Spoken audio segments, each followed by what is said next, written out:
டெல்லி சட்டமன்ற தேர்தல் 2025 எந்த கட்சி ஆட்சி அமைக்க போகிறாங்க, யார் சீஃப் மினிஸ்டர் ஆக போகிறாங்க அப்படிங்கிற ஒரு மிகப்பெரிய ஒரு பேட்டில் நடந்துகிட்டு இருக்கு. ஸோ தேர்தலுக்கு முந்தைய கருத்து கணிப்பும் வந்திருக்கு. அது மட்டும் இல்லாமல் என்ன நடக்க போகுது அப்படின்னு பார்த்தோம்னா, மொத்தம் இருக்கக்கூடியது டெல்லியில் 70 தொகுதிகள் இருக்குது. ஸோ யூனியன் டெரிட்டரியாக இருந்தாலும் இதுதான் ஒரு தலைமையான யூனியன் டெரிட்டரி. 70 தொகுதிகள் மொத்தமாக இருக்குது. ஸோ இந்த 70 தொகுதியில் மெஜாரிட்டி வின் பண்ணுறதுக்கு ஆட்சி அமைக்க தேவை அப்படிங்கிறது 36 தொகுதிகள். இந்த 36 தொகுதியில் எந்த கட்சி வின் பண்ணுதோ அவங்க தான் சிஎம்மாக ஆட்சி அமைக்க போகிறாங்க. ஸோ அந்த வகையில் பார்க்கும்போது 3 கட்சிகளுக்கு தான் இங்கே போட்டி. ஸோ எப்படி தமிழ்நாட்டில் ஏடிஎம்கே, டிஎம்கே, அதை தாண்டி மற்ற கட்சிகள்லாம் ஒரு 3வது இடத்துல வருவாங்களோ, அது மாதிரி இங்கே பார்த்தோம்னா டெல்லியில் 3 கட்சிகள் தான். ஒன்று ஆம் ஆத்மி, பிஜேபி அண்ட் காங்கிரஸ். இந்த 3 கட்சிகள் 2 பெரிய தேசிய கட்சி. ஆம் ஆத்மிங்கிறது டெல்லியில் இப்போதைக்கு ஒரு அசைக்க முடியாத ஒரு கட்சியாக இருக்குது.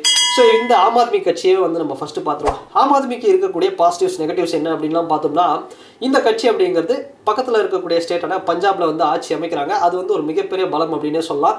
இன்னொரு பக்கம் அரவிந்த் கெஜ்ரிவால் தான் ஒரு மிகப்பெரிய ஒரு கரிஸ்மேட்டிக் லீடராக இருக்காரு. ஸோ அந்த அளவுக்கு ஒரு மாஸ் அப்படிங்கிறது அவருக்கு இன்னமும் இருக்குது. ஸோ நெகட்டிவ்ஸான சில விஷயங்கள் நடந்திருக்கு கடந்த காலங்களில். அந்த கட்சியுடைய மிக முக்கிய தலைவரான மணிஷ் சிசோடியா அவர்கள் கைது செய்யப்பட்டார். அதுக்கப்புறம் பார்த்தோம்னா அரவிந்த் கெஜ்ரிவால் அவர்களும் கைது செய்யப்பட்டார். இதெல்லாம் அந்த கட்சிக்கு ஒரு பெரிய நெகட்டிவிட்டியை கிரியேட் பண்ணாலும், இன்னொரு பக்கம் ஆன்டி இன்கம்பன்சி, அதாவது கடந்த 10 வருஷமாக ஆம் ஆத்மி கட்சி தான் இங்கே ஆட்சி அமைச்சிட்டு இருக்காங்க. ஸோ அவங்களும் பார்த்தோம்னா மக்களுக்கு ஒரு மாற்றம் தேவை அப்படிங்கிறத தாண்டி ஸோ ஒரு 50-50 அந்த ஒரு மைண்ட் செட்டில் தான் மக்களும் அங்கே இருக்காங்க. ஸோ இதெல்லாம் தாண்டி இந்த டைமில் பார்த்தோம்னா கட்சியை அழிஞ்சிட போகுது அப்படின்னு சொன்ன டைமில் தான் அந்த கட்சியுடைய பேக் ஸ்க்ரீனில் ஒர்க் பண்ணிட்டு இருந்த அதிஷி மர்லேனா அப்படிங்கிறக்கூடிய மிக முக்கியமான பொறுப்பில் இருந்த ஒருத்தவங்க அந்த ஆம் ஆத்மி கட்சியை லீட் பண்ணி, ஸோ அவங்க இப்போ கரண்ட்டில் ஒரு சிஎம்மாக இருக்காங்க. அவங்க வரும்போதே சொல்லிட்டாங்க, நான் ஒரு டெம்பரரி சிஎம் தான். ஸோ என்றைக்குமே பர்மனன்ட் சிஎம் அரவிந்த் கெஜ்ரிவால் அவர்கள் தான். ஸோ அவருக்காக என்னுடைய உழைப்பு அப்படிங்கிறது தொடர்ந்து வந்துகிட்டே இருக்கும். ஸோ இப்போ பார்த்தோம் அப்படின்னா ஆம் ஆத்மி பக்கம் ஒரு காற்று வீசுதா அப்படின்னு பார்த்தோம்னா கண்டிப்பாக வீசுது அப்படின்னு சொல்லலாம். ஏன்னா 3வது முறையாக ஆட்சி அமைக்கக்கூடிய ஒரு மிகப்பெரிய வாய்ப்பு ஆம் ஆத்மி கட்சிக்கு இருக்குது. கருத்து கணிப்புகளிலும் பார்த்தோம்னா கிட்டத்தட்ட ஒரு 50%, 51% ஆம் ஆத்மி கட்சிக்கு சாதகமாக தான் இருக்குது. அந்த கட்சி பக்கத்து ஸ்டேட்டான பஞ்சாபில் ஆட்சி அமைக்கிறாங்க. அங்கே இருக்கக்கூடிய சீஃப் மினிஸ்டர் பகவந்த் மான் பார்த்தோம்னா அரவிந்த் கெஜ்ரிவால் அவர்களுக்காக டெல்லியில் பெரிய பெரிய அளவில் கேம்பெயினிங்லாம் பண்ணியிருக்காங்க. நாங்கள் பஞ்சாபில் நிறைய சக்ஸஸ் பண்ணியிருக்கிறோம். ஸோ அது மாதிரியான விஷயங்கள்லாம் இங்கே கொண்டு வர போகிறோம். ஸோ 200 யூனிட் மின்சாரம் வழங்க போகிறோம். அதுக்கப்புறம் பஸ் பாஸ் ஃப்ரீ, ஸ்டூடெண்ட்ஸ்க்கு பஸ் பாஸ் எல்லாம் ஃப்ரீயாக தரப்போகிறோம். அண்ட் முக்கியமாக இப்போ தமிழ்நாட்டில் இருக்குது பார்த்தீங்கன்னா இந்த ஸ்கீம்ஸ், மகளிர் தொகை, மாத தொகை, அது அங்கேயும் கொடுக்க போகிறாங்க அப்படின்னு சொல்லிட்டு இருக்காங்க ஆம் ஆத்மி கட்சி.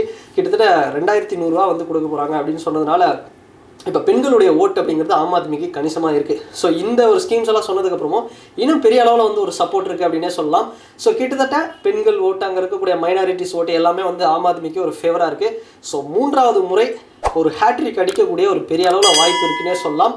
இருந்தாலும் ஸோ என்னன்னு கணிக்கிறது, இன்னொரு பக்கம் பார்த்தோம்னா பிஜேபி, பாரதிய ஜனதா கட்சியுடைய அந்த வளர்ச்சி அப்படிங்கிறது ஒரு மிகப்பெரிய ஒரு வளர்ச்சியாக இருக்குது. கடந்த 10 ஆண்டுகளில் பெரிய அளவில் வளர்ந்துருக்காங்க. ஸோ டெல்லியில் பார்த்தோம்னா காங்கிரஸ் அப்படிங்கிறது ஒரு வெயிட்டான ஒரு கோட்டையாக இருந்தது. ஸோ அதையெல்லாம் உடச்சி இன்றைக்கி பிஜேபி பெரிய அளவில் இருக்காங்க.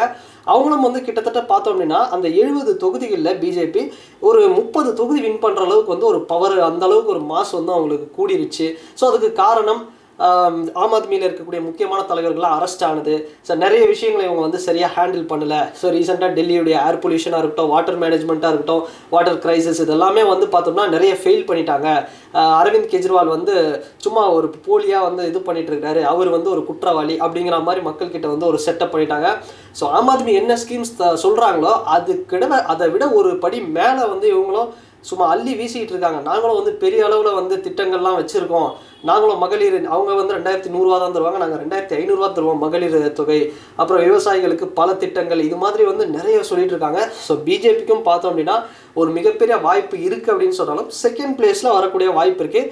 பட் எது எப்படி வேணால் மாறலாம். ஒரு க்ளோஸ் எஜ்ஜில் கூட பிஜேபி ஓவர்டேக் பண்ணலாம். பட் இருந்தாலுமே ஆம் ஆத்மிக்கு ஒரு பெரிய வாய்ப்பு இருக்குது. அண்ட் தேர்டாக பார்க்க போகிற கட்சி ஸோ காங்கிரஸ் கட்சியை சொல்லணும் அப்படின்னா மொத்தம் இருக்கக்கூடிய 70 தொகுதிகளில் ஒரு 3 தொகுதி தான் வின் பண்ணுவாங்க. அந்த லெவலில் தான் அவங்களுடைய நிலை அப்படிங்கிறது இருக்குது. ஸோ அந்த கட்சியில் பெரிய ஒரு ஸ்டார் கேண்டிடேட் அப்படின்லாம் வந்து பெருசாக இல்லை. ஸோ ஒட்டுமொத்தமாக பார்த்தோம் அப்படின்னா ஆம் ஆத்மியில் தான் ஒரு மிகப்பெரிய ஒரு ஸ்டார் கேண்டிடேட்டாக அரவிந்த் கெஜ்ரிவால் அவர்கள் இருக்கார். ஸோ இதை தாண்டி இன்னும் என்னென்ன மாதிரியான கட்சிகள்லாம் அங்கே இருக்குதுன்னு பார்த்தோம்னா communist party of India, Marxist இருக்காங்க, லெனினிஸ்ட் இருக்காங்க. ஸோ கம்யூனிஸ்ட் பார்ட்டிகள் மொத்தமே அவங்க வந்து அங்கே இருக்காங்க. அண்ட் பகுஜன் சமாஜ் மாதிரியான பார்ட்டி, இது மாதிரி எத்தனை பார்ட்டிகள் இருந்தாலுமே மொத்தம் இருக்கக்கூடிய அந்த போட்டி அப்படிங்கிறது 3 கட்சிகள் கூட தான். ஸோ ஆம் ஆத்மியா, காங்கிரஸா அண்ட் பிஜேபியா, இந்த 3 கட்சிகளுக்குள்ளே தான் ஒரு மிகப்பெரிய ஒரு போட்டி. ஸோ பிஜேபி என்ன ஒரு குற்றச்சாட்டு வைக்கிறாங்கன்னா, ஆம் ஆத்மி காங்கிரஸ் 2 பேருக்கும் வந்து ஒரு பெரிய வித்தியாசம்லாம் இல்லை, அவங்க வந்து ஒரு ஃப்ரெண்ட்ஸ் மாதிரி இருக்காங்க, அவங்கள வந்து நம்பாதீங்க, நாங்கள் மட்டும்தான் வந்து கிளியராக வந்து ஒரு தனியாக வந்து இருக்கும், அவங்க வந்து ஒரு இன்டைரக்டாக ஒரு அலைன்ஸ் வந்து வச்சுருக்காங்க அப்படிங்கிற மாதிரி குற்றச்சாட்டுலாம் வந்து சொல்லிட்டு இருந்தாங்க. இப்போ மோடிஜியும் பார்த்தோம்னா பெரிய அளவில் கேம்பெயினிங்லாம் வந்து பண்ணிட்டு இருக்காரு, சரமாரியாக வந்து தாக்கிட்டு இருக்கிறாரு அரவிந்த் கெஜ்ரிவால் அவர்களை. பட் எப்படி பார்த்தாலுமே அரவிந்த் கெஜ்ரிவால் அவர்களுக்கு ஒரு சிம்பத்தி ஓட் அப்படிங்கிறது அந்த இடத்துல இருக்குது இந்த எலெக்ஷனில் அப்படின்னு சொல்லலாம். ஸோ அதே மாதிரி தேர்தலுக்கு முந்தைய அந்த கருத்து கணிப்புகள் எடுத்து பார்த்தோம் அப்படின்னா டைம்ஸ் நவ், சி ஓட்டர், இது பிரிண்ட், இது மாதிரியான முன்னணி நியூஸ் சேனல்ஸ் எல்லாருமே பார்த்தோம் அப்படின்னா இந்த மீடியா சொல்கிறது என்னென்னா ஆம் ஆத்மி தான் வந்து ஒரு கிளியராக வின் பண்ணுவாங்க, இதில் எந்த ஒரு டவுட்டும் இல்லை அப்படின்னு வந்து சொல்கிறாங்க. அதே மாதிரி பலோடி சட்டா பஜார் போன்ற நிறுவனங்களும் அங்கே அவங்களுடைய கருத்து கணிப்பும் என்ன சொல்கிறாங்கன்னா ஆம் ஆத்மி தாங்க கிளியர் வின், மெஜாரிட்டியாக வந்து வின் பண்ணுவாங்க, சிங்கிள் மெஜாரிட்டியில் கிட்டத்தட்ட 35 40 சீட் வரலாம் வின் பண்ணுவாங்க அப்படிங்கிற மாதிரி வந்து சொல்லியிருக்காங்க. ஸோ எது எப்படி பார்த்தாலும் ஆம் ஆத்மி தான் வின் பண்ண போகிறாங்க. But Aam Aadmi versus BJP அப்படிங்கிற ஒரு காம்படிஷன் அப்படிங்கிறது டெல்லியில் ஒரு டஃப் ஃபைட் அப்படிங்கிறது இருக்கும். ஒரு இந்தியா பாகிஸ்தான் மேட்ச் மாதிரி, ஒரு சிஎஸ்கே மும்பை மேட்ச் மாதிரி ஒரு டஃப் பேட்டில் அப்படிங்கிறது இருக்கும். ஸோ February 5 வந்து எலெக்ஷன். ஸோ என்ன நடக்க போகுது, யார் வின் பண்ண போகிறாங்க அப்படிங்கிறதெல்லாம் நம்ம வந்து வெயிட் பண்ணி பார்ப்போம். ஸோ டெல்லியில் யார் வின் பண்ணால் உங்களுக்கு நல்லா இருக்கும்ன்ற, நீங்கள் யாராவது ஆம் ஆத்மியோட சப்போர்ட்டராக இருக்கலாம், இல்லை பிஜேபியோட சப்போர்ட்டராக இருக்கலாம், இல்லை காங்கிரஸோட சப்போர்ட்டராக இருக்கலாம்.